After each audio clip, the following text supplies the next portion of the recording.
విపక్షాలపై ప్రధాని మోదీ అస్త్రాలు సంధించారు. రాష్ట్రపతి ప్రసంగానికి ధన్యవాద తీర్మానంపై చర్చ సందర్భంగా లోక్సభలో మోదీ మాట్లాడారు.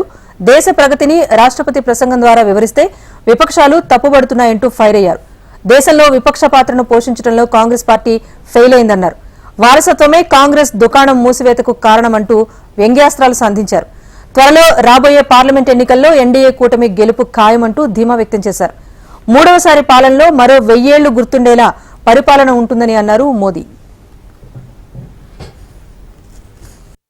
कांग्रेस को एक अच्छा विपक्ष बनने का बहुत बड़ा अवसर मिला और 10 साल कम नहीं होते, लेकिन 10 साल में उस दायित्व को निभाने में भी वे पूरी तरह विफल गए। और जब खुद विफल हो गए तो विपक्ष में और भी होनहार लोग हैं कि देश को एक स्वस्थ अच्छे विपक्ष की बहुत जरूरत है।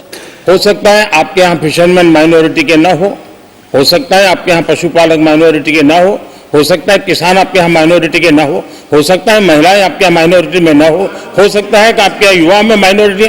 क्या हो गया है दादा? क्या देश के युवा जी की बात होती है? समाज के सब वर्ग नहीं होते हैं? क्या देश की नारी की बात होती है? देश की सभी नारी नहीं होती है? कब तक टुकड़ों में छोड़ते रहोगे? कब तक समाज को काटते रहोगे? सब सीमा करो। बहुत तोड़ा देश को। देश ने जितना परिवारवाद का खामियाजा उठाया है और उसका खामियाजा खुद कांग्रेस ने भी उठाया है।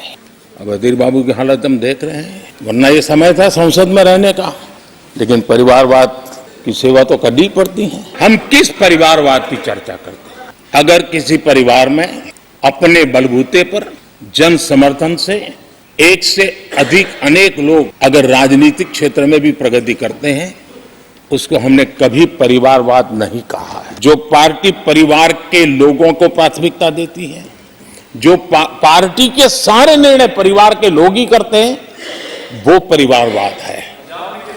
न राजनाथ जी की कोई पॉलिटिकल पार्टी है, न अमित शाह की कोई पॉलिटिकल पार्टी है। और इसलिए जहां एक परिवार को पार्टियां लिखी जाती हैं, वो लोकतंत्र में उचित नहीं है। लोकतंत्र में पार्टी अनेक एक परिवार के 10 लोग राजनीति में आए, कुछ बुरा नहीं है। हम तो चाहते हैं नौजवान लोग आए। That India's economy in terms of the size of its GDP is the 11th largest in the world. यानी 2014 में 11 नंबर पहुंचने पर क्या गौरवगान होता था। आज 5 पर पहुंच गए। ये लोग 2014 में कह रहे हैं और विजन क्या देखते हैं? 2044 यानी 2044 तक तीसरी अर्थव्यवस्था की बात। ये इनकी सोच, ये इनकी मर्यादा, सपना भी देखने का सामर्थ्य खो चुके थे लोग। प्रधानमंत्री नेहरू ने जो कहा था वो मैं जरा पढ़ता हूं।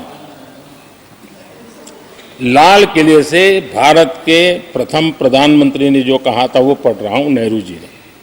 उन्होंने कहा था, हिंदुस्तान में काफी मेहनत करने की आदत आम तौर से नहीं है। हम इतना काम नहीं करते जितना कि यूरोप वाले या जापान वाले या चीन वाले या रूस वाले या अमेरिका वाले करते हैं। ये नेहरू जी लाल किले से बोल रहे हैं। गलती क्या है? वो मेहनत से हुई है और अक्ल से हुई है।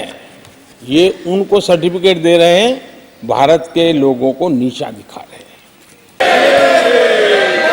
आज कांग्रेस के लोगों को देख करके लगता है कि इंदिरा जी भले देश के लोगों का आकलन सही न कर पाए, लेकिन कांग्रेस का एकदम सटीक आकलन उन्होंने किया।